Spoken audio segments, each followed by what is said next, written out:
Hi, this is Jeremy Morris with Art Video today, and I'd like to talk about a German artist named Klaus Voormann. I think most of you have seen this album before. He made this in 1966, and it was one of the first psychedelic album covers, and I think it's awesome. I remember when I got this album, I would stare at it and look at all the tremendous detail of the LP jacket. It's not the kind of thing that holds up good in CD packaging. You really need to have this in album format to appreciate the art because of the tremendous detail that's going on. And Klaus was a guy who the Beatles met when they were in Germany, so he goes way back with the band. And when I was in England a few years ago, I got to go to the Klaus Voormann art exhibit and see all his awesome artwork over and beyond just these albums I'm about to show you.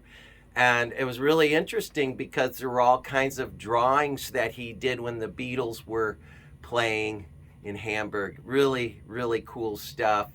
And so we'll look at three examples of three album covers he did 3 years in a row in the 60s, 1966, 1967, and 1968. So this one was 1966. And what a great album. But you know, the artwork really, really works well with the kind of music on this album, because this is when the Beatles first went psychedelic. And boy, does this artwork match it perfectly. So what was up next then? He did another album cover the next year in 67. The Bee Gees' first official album called First. And you could see, again, what Klaus would do is he would take photography and mix it with his artwork. And so this is, again, a very psychedelic looking cover. And many people don't realize that the Bee Gees actually started out as a psychedelic band. And of course, so I really love the early Bee Gees albums. So this is great. Another great example. So this was 1967. And then he did it again in 1968.